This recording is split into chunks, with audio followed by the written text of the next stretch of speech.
Welcome back, folks. Thank you for tuning in to another episode of In the Round with Andrew Taylor and Lee. Let's get right into it. You know who we're about to talk to? The former tax advisor for Morris the Cat.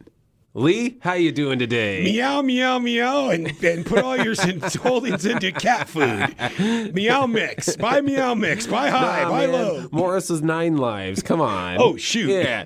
I should have done I did no show research. How many, hey, Lee, tell us how many Morrises has there been since, the inception of him as far as the marketing? Probably tons of them. Do they still use them? Yep. And where'd this Morris the Cat thing be the come original. From? Yeah, cat would be old as dirt, man. All right, guys. Welcome back, though. We appreciate it. Today, before we get to today's topic, we always like to do a funny news segment, so let's get right into it. Our funny and odd news segment here. First headline reads, Ohio man forgoes food for 46-day Lent beer diet.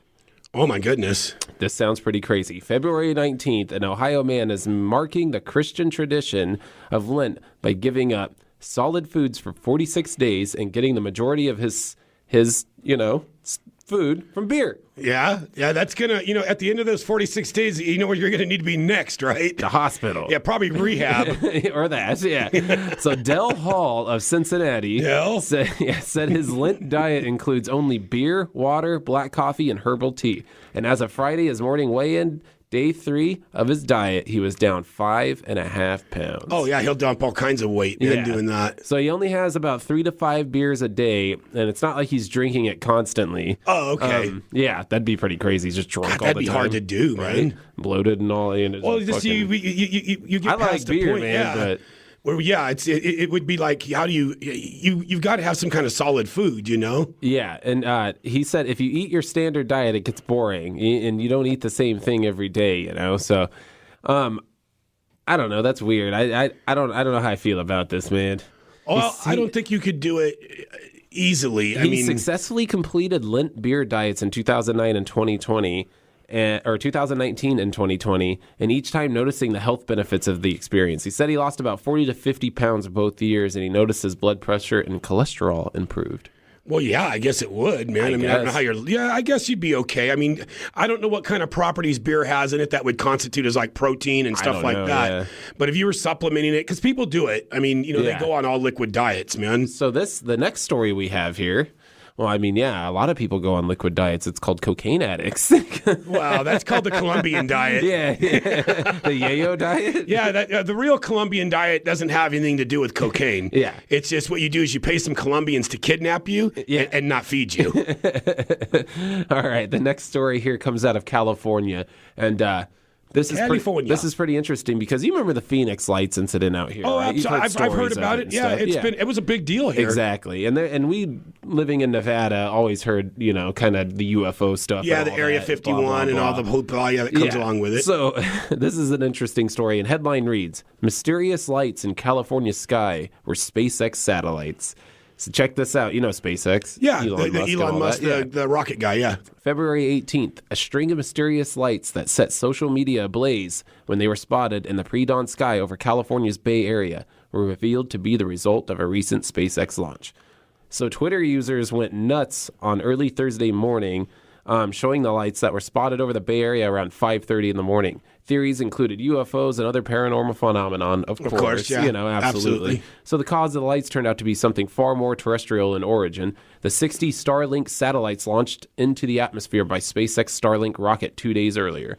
Oh, okay. So they were just getting the residuals of that is what they were seeing. Yep. So SpaceX said the satellites orbit the Earth at a height that's 60 times closer than most satellites, making them visible in the night sky when they reflect light. Oh, okay. So that's kind of cool, actually. I didn't know they did that, man. Yeah. So that's neat, and that kind of runs hand in hand with the rover that just landed on Mars. There, the Mars I think rover, they'll be seeing pictures from that real soon, man. Yeah. So the company said officials are working on making the satellites invisible to the naked eye by tilting them away from the sun's light.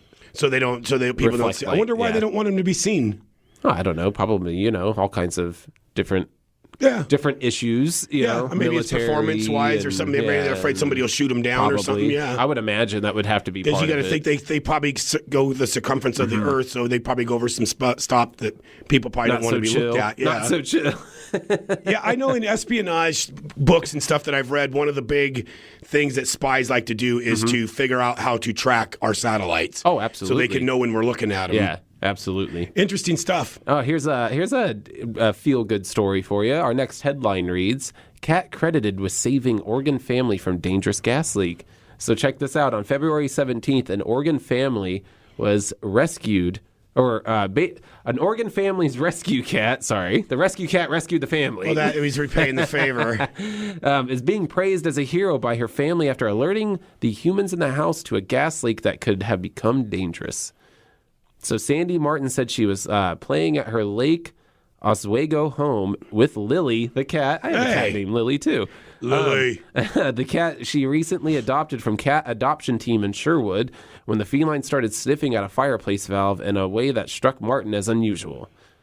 And so they noticed that the cat was sniffing the fireplace thing. Back to it, yeah. And they said, hey, what's going on over there? They probably went over to look, say, is there a mouse or something over there? Hey, I smell gas here. Yep, the gas company came out. Good for the kitty. That. Yeah, I think the kitty was just trying to get high off the gas. And but damn. Slow gas leak. This is good. Well, when I was a little kid, I think you've heard this story before. My little sister and I, we were toddlers or whatever. Oh, yeah. This is a good one. At night we had ventured out of the house on a mission to run away or something. I don't remember exactly what what the story was because I was very young, and the cat woke my family up saying, "Hey, the kids are outside." They caught us 3 or 4 houses down, but it was 11, 12 o'clock at night, and we were we were probably toddlers, 4 and 6 or something like that. We were both really little, man. Yeah, but that cat was accredited for alerting that we had left the house. That's crazy. The cat must have just went nuts when you guys got out. Well, yeah, they were like, "Hey, the kids are leaving. Dog's dead." Yeah, Lamp's running away. The next story here. The headline reads, this is really interesting. 911 call about dismembered body parts leads to finding mannequin parts. Oh, somebody saw it. Yeah, I've heard this before. I think we had one earlier. We had a similar one a few seasons ago. February 16th, the California Highway Patrol said troopers responding to a report of body parts floating in the water next to a highway ramp. Oh, creepy. They were relieved to discover the limbs and torsos were actually mannequin parts. CHP said a trucker who caught a glimpse of the seemingly grisly sight at Arch Road on-ramp near Highway 99 in Stockton called 911 to report the body parts. If you were going to find a body, that'd probably be how you'd find it. Dude, totally. It's funny that you bring that up. Out working? One of my biggest... I wouldn't really call it a fear or a phobia, but I always... Something you don't want to have happen? Well, I always figured I don't want it to have happen, but I figure it's going to happen someday, is those fiberglass shit houses that they put on the job sites? Bathrooms, yes. Yeah, the porta potties? Yes.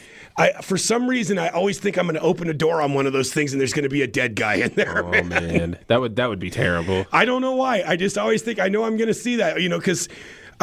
or like today when I was dumping stuff in the dumpster, it's kind of empty, and I was like, I saw a foot. Yeah, I just look in there, and I watch too much Law and Order is what it is, man. It happens though, man. That really does happen. Well, me and a friend have seen it twice. That's crazy. Once in Santa Ana, where we across the street from we worked, some hooker got dumped in a trash dumpster, and then not more than about maybe a month after that, we were in downtown LA picking up a car for the company we work for, and there was the LAPD had a dumpster lined off with a lady's leg hanging out of it, man. Jeez. Yeah, it was kind of like, wow, yeah.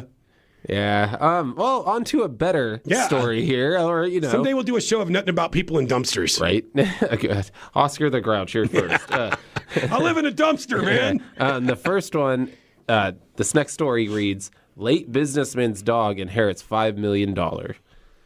Okay. His $5 million fortune. So, February 12th, a Tennessee dog is living the comfortable life after inheriting $5 million from her late owner, who stipulated in his will that his money should go to his pet. Lulu, an 8-year-old border collie named in the will of owner Bill Doris, a Nashville businessman who died late last year at age 84. Martha Burton, 88, a neighbor who often cared for Lulu while Doris was away, was named the canine's caretaker in Doris's will, which states Burton will be reimbursed reasonably for monthly expenses. Oh yeah, they're gonna. I'm sure you had a trust that it. There was another story that I saw the other day. It's been a while now on TV. Remember the guy from The Simpsons that died, Sam Simon? Yeah. He left a dog to somebody and didn't leave any money in his estate to take care of it. And the guy was out there going, hey, this dog is like thousands of dollars a month. Yeah. Yeah, adopt it out. Would you leave any money to your pets? No. I think people leave money. My pets are kind of assholes, so. Well, but I think a lot of people don't actually leave the money to their pets. They leave them to this lady, people can care for them. Martha Burton, who's going to be the canine's caretaker, said, I don't really know what to think about it, to tell you the truth. He just really loved this dog. Burton said she is perfectly happy to act as Lulu's caretaker. Well, and she's pretty old herself, right? Yeah, so that's cool. The dog's 9, she's 88. Yeah, that's a race to the finish right there, man. Exactly. Well, all right, folks, we're going to head off to our first musical break, and we will be right back after this short break. Stay tuned, and we'll be back soon.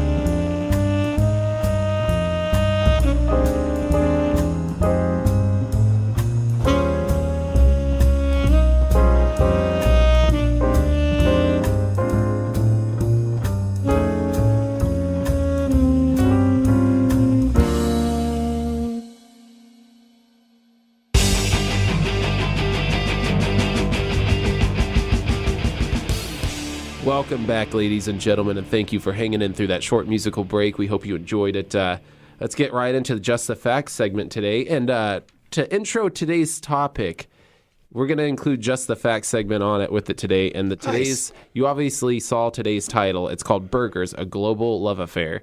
And today, the Just the Facts segment will be all international burger facts. Ooh. So we cover some of that aspect of things as well. So it won't be International House of Pancake burger facts. No. Because, they changed their name one time. No, just burgers, overseas. They're just burgers, man. I'm just talking about burgers, man. You know what I mean? Wimpy thing. So the first fact, we're going to go all the way over to Australia. Ooh. Actually, Australia and New Zealand, technically. Ooh. So Australia and New Zealand burgers come with the lot on them. I read that. So and then that is on top of other things. All the regular standard stuff. Yeah. So the lot involves pineapple, sliced beets, fried egg, and bacon, built on top of a normal cheeseburger. I don't know. What are your thoughts on that? I don't know about the beets, man, on the egg, but the bacon and pineapple probably might work. I don't know. I like pineapple on pizza, and you know what? I don't want to hear any shit from you haters out there. I don't get the pineapple pizza thing, but right on, man. Pineapple, pepperoni, and jalapeno on pizza is fire. Okay. All right. Fuego. All right. I'm not going to argue with you, man. I don't believe pineapple belongs on pizza, but that's just my opinion. Well, I don't. Okay, whatever. Hey, it's a big, wide world out there, man. Anyways. Who am I to judge? So, would you try this burger, though? Yeah, of course. I would try anything, man. I don't know about the egg thing on the burger, too, man. I see a lot of people do it, dude. Johnny does, man. Dude, I saw an egg on enchiladas the other day, okay? And that was kind of crazy. You know what, Andy? But they swear it's bomb. I go to the mines out in Arizona, in Morenci there's a Mexican restaurant. You know how much I love chili rellenos, man. Yeah, do you get an egg on it? It has egg. It's wrapped in an egg. It's almost like an omelet. Is it good? It's very good. Awesome. Well, I can see that. It's not like a fried egg. It's like a how you mix up an omelet. I have a feeling people are going to get really hungry listening to this. I'm getting hungry listening to it. And you could tell everybody where we're going to go eat after this later on, man. Oh, yeah, Portillo's. Yeah, we're going to Portillo's. Over in Tempe. We'll go check that out, but and we'll give you a report on that on the next show. But anyways, moving right along to our second fact here in Just the Facts segment. East Asia, rice burgers. Yes. Rice patties replace buns, and the burger patties are compressed with shrimp, burdock, pork, and beef. Yeah, I would do that. Kind of interesting. I would do that. I would try it out. Oh, absolutely. They look delicious. I was looking at the same pictures you were. Yeah. Yeah, it's like, wow. So the next ones here that we have, India. Chicken and veggie burgers, which makes sense because both beef and pork are not widely consumed in India. No, they don't eat them. They worship the cow down there. Well, pork and beef. So most chains, burger chains are just restaurants in general use chicken and veggie patties. Yeah. In meals. So like McDonald's uses chicken in their Maharaja Max, whatever they're called. Wow. That's what they're called, something like that. I'm severely butchering it, I'm sure. Oh, I'm sure you are, yeah. They're exactly like Big Macs, but with 2 chicken patties. Huh, that might not be bad. I mean, they ought to try it here. Yeah. I'm surprised they haven't with all the craze of the chicken sandwich over the last, because you notice everyone's got chicken People sandwiches getting now. in fights over chicken sandwiches. What's wrong with you people? Yeah. Come on, guys. I've had that sandwich. It's not worth getting beat up over. To quote our president, come on, man. Come on, man. Give me a chicken sandwich. Our last president used to like Big Macs. Yeah. He liked them hamburgers. Dude, Big Mac attack is good Hell every now and then. I'm going to talk about a Big Mac I attack want in a one right minute. now. The Big Mac Index. I love McDonald's. I'm trying to get that sponsor, buddy. I'm trying to get that. Oh, I'm trying to get paid. Send us some French fries. Moving right along here. Into the next one, China. And I don't know if you can't believe this shit, man. Yeah, you ain't even going to believe this. Hold on to your chairs, ladies. Lay it on, Mandy. China, donkey burgers. Yeah, I saw that. Made using donkey meat, served in a flaky layered flatbread called a xiao bing. I'm probably butchering that too, but whatever. What else can we butcher today? That's all right. Along with cilantro, green pepper, and it dates back to the Ming Dynasty. Okay. So this has been around for something they've had in their culture for a long time. They're eating donkey, dude. That's crazy. You know what, though, Andy? Not to knock anybody or anything. It's only crazy to you and me because we don't do it. No, absolutely. You and know, I guarantee there are cultures that eat horse, and man. I guarantee if it came down to it, and the donkey was the only thing there at the and that was it. Oh yeah, if you were eat hungry that enough, you would eat the donkey, dude. Yeah, it's like sorry. You know, whether you're vegan or whatever, not to knock out anybody's lifestyle or anything. No, more power to you. But you have the self-control to do that. It's just not something I No, I'm a meat eater. I'm a carnivore. I can buy into or do. Also, Japan. Kobe? Japan is known for that, yes, but Japan, as far as burgers go, because I watch a lot of videos on just Japanese lifestyle and stuff like that. The culture. You're into the culture. I want to go over there and check it out and stuff. You kind of look like one of them. And no, not at all. But, Japan is basically crazy shit that ranges from everything from standard American burgers to mustard and chocolate chicken burgers to black bun burgers. Oh, they go nutty and over huge there. chili stuffed burgers. There's an array of everything. You know, with the stuff I watch with you on the Japanese culture there, the food is what intrigues me the most. It's very interesting. Yeah, I could do it. I love Japanese food that they serve in America, so I don't know. I mean, and people always go, well, what's the difference between Chinese and Japanese? And there is a big difference. Oh, there is. No, teriyaki chicken now from fucking China. But I just think, I don't know. I would definitely even go for like McDonald's and stuff over there. Why not? You have to try it. Well, dude. yeah, I mean, it is going to be different. I would, yeah, absolutely. Like when we were watching the videos of the people in Russia, they have a thing on YouTube that you can get on, and they have a commentator that comes on and says, he goes around and asks all these Russians. He's an American that lives in Moscow. Yeah. And he's asking these Russians what their thoughts are of Americans. And the answers are incredibly surprising. They really don't, they really like Americans. And Cheeseburger. And kind of why we came up with this Boris idea. and Natasha come to America to get Big Mac. Yeah, everybody thinks that all we do is hang around and eat cheeseburgers. We probably sound like a bunch of insensitive assholes right now, but they're just jokes. I like the Russians, man. I was growing. Oh my God, man. I was raised to hate the Russian people, especially in the 80s and all that. Yeah, so I mean, and then once all that, they don't seem like they're bad I would love to go folks. there and see it and all that. Oh, absolutely. But that is one thing you're 100% correct on. Dead nuts on is people in other countries think one of the biggest American stereotypes is cheeseburgers, man. They all do. It just is.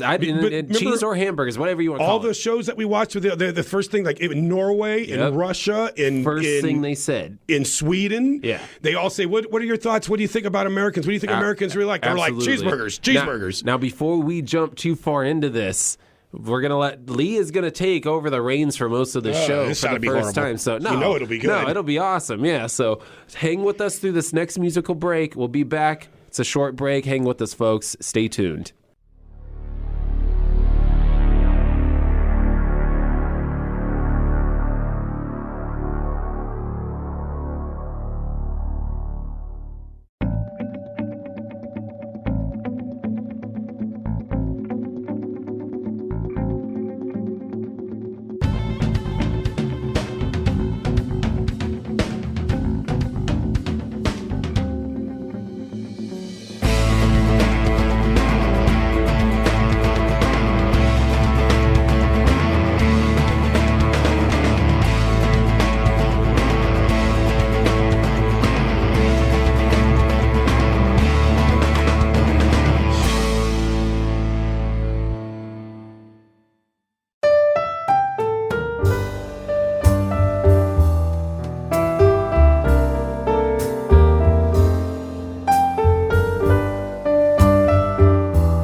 week, ladies and gentlemen, I am going to hand the reins over to Lee, the former tax advisor of Morris. Yeah, he didn't. Morris landed himself in a lot of financial difficulty when I was at the reins. He had a really bad drug habit. He had a catnip habit that we just couldn't never kick.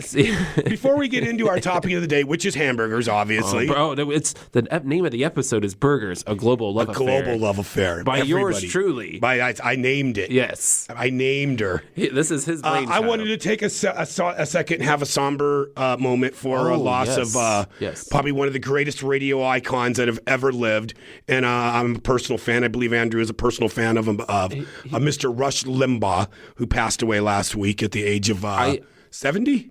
I'm glad you bring this up because, and one thing I'll say about Rush, and it's regardless of politics or anything like that, whether side you sit on, it doesn't matter. We don't personally delve into that kind of thing.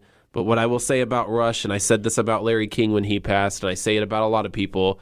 I have a radio background. I've been in broadcasting a while.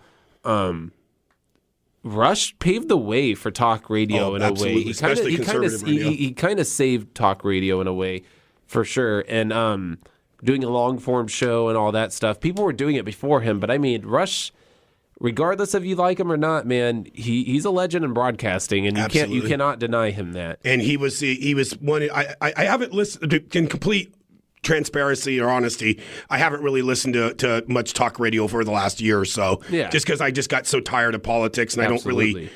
I don't really, there's other things I want to surround myself with other than the world politics. And I'm under the impression if you surround yourself with bad all the time, things go bad. So, but anyways, not to get too far off. We had to tip our hat to Rush Limbaugh was always very, very interesting to listen to, and very talented. As a broadcaster's perspective, you have to tip your hat to what he did. Yeah, regardless if you agree with him or not. I love the episode he did on Family Guy. Yeah, I thought that he did multiple appearances on there. Yeah, but the one he did when he became Brian's friend, I thought gave kind of a view that a lot of people didn't know about Rush Limbaugh, So, Absolutely. But anyways, like I said, I just wanted to touch and say, he's rest right up in there peace. With Larry King, just in absolutely, that same light. And we have lost some good people over the last couple of years, and we will continue to do so. Yeah, they're all getting older. But anyways, not today. Today we're going to talk about hamburgers, man. I'm going to get one right after this show. I think I might do the Portillo's hamburger myself. Said they look pretty good. So I had the cheese dog or the chili cheese dog when I was there last time, and it was delicious. I don't care, man. I get both. This is America, damn it. You can have what you want. I can get both, right? But anyways, I thought I wanted that. Yeah. Oh, really? I thought I wanted to get that. I guess I don't. All right, man. Just a little brief history, and this is not anything that's going to be factoided or anything. This is just kind of it's a good topic, man. The what people are under the impression. The hamburger was first appeared in the 19th to the 20th century. Wow. Which, early 20th century. Mm-hmm. The modern hamburger was a product of culinary needs of a society rapidly changing due to industrialization, people start eating on the run. Very true, on the go. Yeah, it's what that basically means. It means I need to be able to get food somewhere. I'm working. Yeah, as opposed in the old days, prior to that, meals were set down at set times. Very true. They said you sit down, you eat now. I kind of think that's kind of a problem in today's society, but that's a whole nother deal. Well, yeah, there are I know what you're saying, that maybe families should eat together more and spend more time. Yeah. It's sad when you go to lunch today because I do it every day. I eat in a restaurant of some kind. That's good. You also have fellowship. But you know what? You notice a lot of when you're in these restaurants, that most people aren't even talking to each other at lunch together. They're on their phones. Yeah, but that's like you said. That's a whole other rant, though. Exactly. Yeah, continue. Yeah, but anyways. Carry on, my good sir. Yeah. There's a controversy about where the origins of the hamburger actually came from. Some people, Germany claims it was invented in Germany, in Hamburg. It's definitely named after Hamburg, Germany.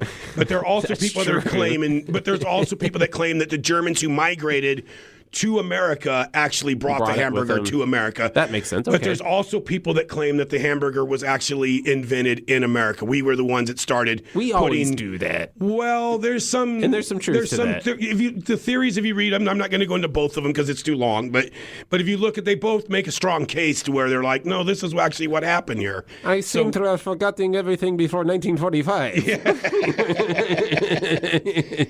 Well, like I said, they called them originally. They were called the hamburger sandwich, and now there's a whole different origin of where the sandwich came from. It was from the Duke of Sandwich, who didn't like. You know why he did it? Is he'd be playing cards. He's in gambling. He's like, dude, and he didn't want to get his hands dirty because man. A lot of them, ate with their fingers. I'm into this game for 50 large, man. I need to eat something with my hands. He said, just put the meat between two slices of bread, and I can eat it. My hands don't get dirty. And it's the same thing Dexter did about the Cuban sandwich. There's no better food because you can drive and eat at the same time.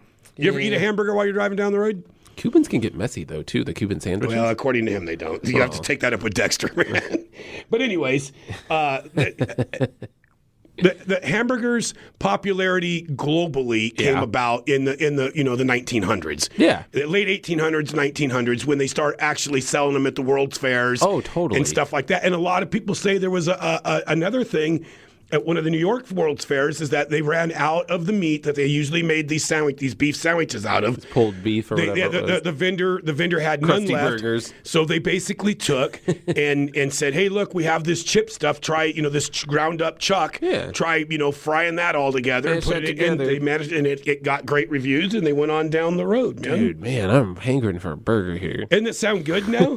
So, anyways, like I said, there's a whole as far as the origins of the burger goes. There's some different theories about where they came from. Okay. Now, their commercialization came. All right, here's the good part. And I want to go over this, and I'm going to talk about American commercialization of it first. Well, that's why we did the Just the Facts segment international, is to touch on that stuff, but we're not going to dive so far into it because there's some countries that I'm going to go through that surprisingly consume almost as much hamburgers as America does. Okay. But first, I'm going to go over some notable people in the American industry that made it. These people made what is the hamburger today. What we know it as. Yeah, what we know of it as Americans and as human beings on Earth. Okay. Because most of these people now have expanded into global, presence around the world.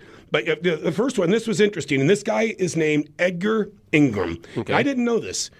Edgar Ingram, yeah. And he had a nickname, too. I think it was Wally Dog or something like that. But he invented the White Castle burger. Oh, fuck. Well, no, now listen here. Now, I know you don't care for them, and I don't mind them. They're okay. They have a place. You want to see my notes? I'm going to show you a candid moment here on the show. Look at my notes. Next to White Castle on the list, only on Arrow, crack. That plus crack. Anyways, a lot of let's really piss our Midwest fans off there. But I like him. Sorry, guys. He has been coined the father of the hamburger for America because he was the first one to have a hamburger stand that ever sold hamburgers. I'll be a bare-ass monkey's uncle. Yeah, and you know what? And to this day, they are still standing. We have them in Arizona now. In Vegas. And they're in Vegas, and they're all over the Midwest. Back to the Midwest. But like I said, it is where, give credit where credit is due. And then, of course, you have Maurice and Richard McDonald, which they started the McDonald's line of hamburgers, And then Ray Kroc came in and streamlined it. Yeah, and that's kind of a, but it's a good story. It is a great story. And Maurice and Richard, which, Maurice went by the nickname Mac. Yes, which is where they got the name Big Mac from. And there's a movie out with Michael Keaton in it that's called The Founder that actually explains how this all went down. It's actually a really good movie. Great movie. But one of the things that's funny about it is that a lot of people don't know, and I'm just going to throw a little shade to where we live here. The very first franchise outside of California where McDonald's was I'm sorry, not McDonald's, outside of where were they at? They were in Illinois. Mm-hmm. The very first franchise that ever opened, a lot of people think it was in California. Mm-hmm. It really wasn't, because the brothers had opened a franchise already, and guess where it was at? Phoenix, Arizona. Oh, so the very first franchise, and that's just one little McDonald's Arizona history, and I'm full of it today, brother. Lay it on me, Andy. The second thing, bro, was on. The second thing that people don't know is the very first drive-through McDonald's was here, right? Was in Sierra Vista, Arizona. Oh, and the reason that they had to make it, the reason they did it out of necessity, was there's a big army base out there by Sierra Vista. It's called Fort Huachuca. It's where our spies learned how to be spies. Hey, man. I've been there. Very cool. Been around since the mid-1800s. Awesome place. But the McDonald's that was in Sierra Vista, which was the town closest to the base to go eat off base, you could. The military had a rule: you couldn't go into the local establishments with your uniform on. So you could just swing through the drive-thru. So they came up with this idea: we can swing through the drive-thru and get. And I've seen this McDonald's. It's the original drive-thru McDonald's in America. Is it all old looking? Yeah. Well, they've modernized it. Yeah, but you know, that's cool. Yeah, man. but anyways, moving on because I'm giving too much time. Here's something that.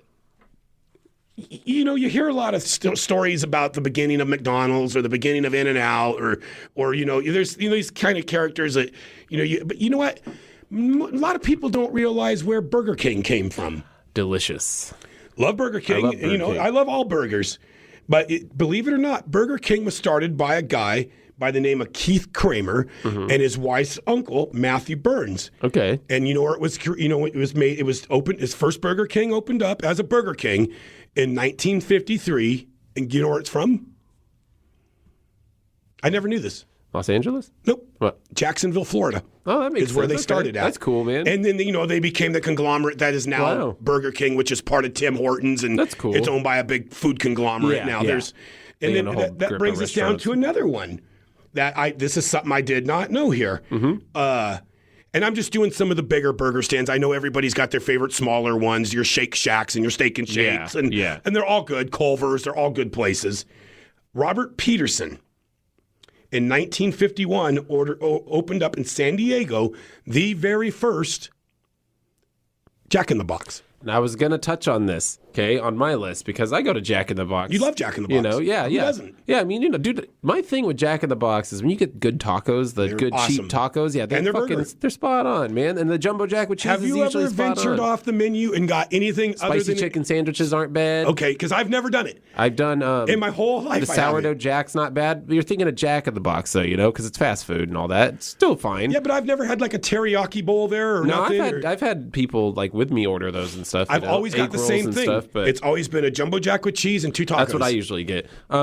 So here's my thing with Jack in the Box. They're on their 70th anniversary. Yes, they are. So that's pretty crazy, man. to know like they used to see them on TV shows and stuff like that. Yeah, in California you did. Because you know what? They don't have a big presence in the East still to this day. I don't know why. They have some in Florida. We have friends that come out here and they're I got to go to a Jack in the Box. Absolutely. Man. But anyways, I thought that was interesting. I didn't know they were from San Diego. So I've always lived by a Jack in the Box too. You know that? Come to think of it. Well, we did until they tore the one down by our house and they built that big Circle K. Well, now there's one not too far. It's not too far, but it's not as close as a jam up the street, Okay, moving on to the next one. This is a very famous gentleman that was a big face of his company, so everyone knows. But you have okay. Dave Thomas. Yeah, Wendy's. Wendy's Burger. Dude, another place I fucking love Wendy's. Yeah, dude. Wendy's is good. Dude, I remember back in the day when Wendy's had salad bars in them. Yeah, I remember that. Maybe you were talking about the liquid diet earlier. Yeah. I spent 3 days in the hospital one time with an intestinal infection. Really? And I had to survive on all I was eating. Frosties? No, not at all. No, just liquids. Man. Yeah, just apple juice and OJ. Nothing solid because they want and then I had to have what they call a lower GI, which is it's terrible. If anyone's ever done, will attest it's not much fun, man. But I was at UMC on Charleston on Vegas there, and there used to be a Wendy's right down the street there. It was right across the street from UMC actually. As soon as I got out of the hospital, I remember going over there because they had the salad bar still there, and I ate a bunch of salad and had a burger, but they don't have the salad bars or none of that stuff anymore. No. Do they still have the baked potato? I think they do, yeah. And do they still have the chili? Yeah, oh yeah. Dude. Okay, yeah. okay. My thing with Wendy's, I go to Wendy's all the time too, and I like their 4 for $4 deals and stuff like cheap, that. Yeah. If you're gonna have a snack during work or whatever, and then spicy chicken sandwich there is really good. Yeah, I like their spicy chicken. Yeah, their Frosties but their burgers are one of a kind, man. They're really not. Nobody else does them. Like the double stacks are great, dude. They used to be cheaper though too. Yeah, they've gotten kind of expensive, and you know what? Wendy's holding company that owns Wendy's, I don't remember what the name of it is, also owned Arby's. And the Arby's was just terrible for a while. But ever since they spun off Arby's, I'm so hungry I could almost eat Arby's. Arby's has really put their shit back together. I mean, it's really not bad because Arby's was always really good. But anyways, that's not a burger place. But my next guy on my list is probably my favorite burger stand. If I had to pick one, if someone said, "Hey, you can only have one burger the rest of your life," I would probably pick this. In-N-Out. But yeah, it's the Snyder family in 1948, opened up their very first burger stand in Baldwin Park, California. Fantastic business operation. Yes, it's the last family-owned business of its size. Never had any issues at In-N-Out, and I've been given the wrong order at In-N-Out, and they still were like, keep that one, we're making you a new one. I think a lot of that comes from they seem to hire pretty, they seem solid people. They kind of pool out more. Yeah. They kind of weed through their employee pool. There's some standards. A little bit, yeah. And you get people that are a little sharper. I think they pay a little more. They do. So, but a little quick story about In-N-Out. When I was a driver for the Toyota Lift of Los Angeles as a kid, when I lived in Southern California, one of their customers was In-N-Out's distribution center in Baldwin Park there, because all their corporate headquarters are now in Irvine, California. Yeah. But we used to deliver over their forklifts to them, and that place on Mesquite Drive there. Yeah. Mosquito Drive, Mesquite. I can't remember what it's called. Francisco Drive is what it's called. It's where the In-N-Out University was, and then they have a standalone store for the employees there. It's just a little walk-up one, and then they had their warehouse there. That whole place was so clean, you could eat off the floor. And they had a grill inside the warehouse where they would actually fry up burgers and stuff. For employees. Well, they were just kind of, they seem to have a lot of pride about their company. Integrity. The company is a very integral company, and it's very good. But they are. And then there's other burger stands, too, that I didn't go too deep into, and I know there's hundreds of them. You got your fat burgers and your smash burgers and your, like I said, your steak and shakes and all that. And they're all Tommy's, Whataburger, big Farmer in Texas. Boys, yep. Hey, Five Guys, which we get Farmer Boys next month. Yep, that's gonna be awesome. They're just so people, if they don't know, there's a new Farmer Boys franchise opening in Gilbert, Arizona, with 2 more coming later on in the year. It's another good place here in Phoenix, and I'm sure a lot of people know about it because it's old. Harvey Weinbergers. Oh, delicious, fantastic. Yeah, it's If you ever get a chance to get over to Harvey Weinbergers, it's great. Another place I wanted to touch on that has a lot of history with you, and it's a weird story how it all worked out. But there's a place called Jim's out in Surprise, Arizona.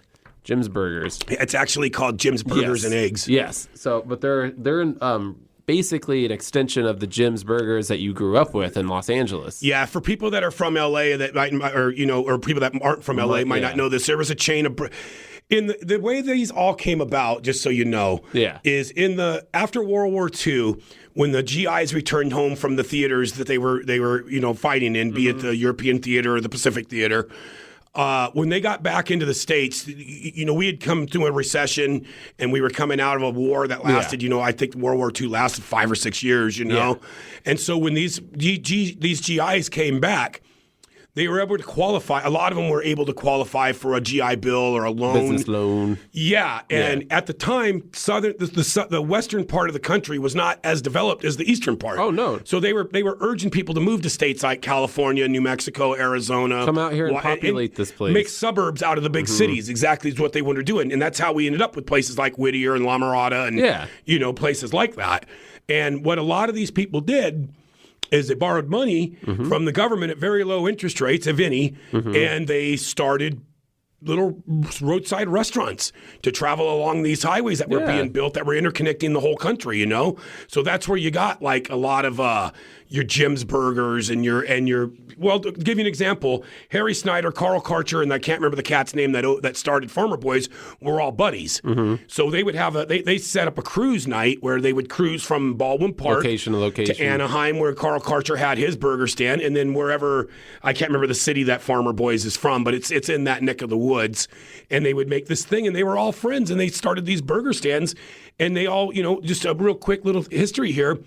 In-N-Out had a fire in the 70s at their warehouse that burned down half their warehouse.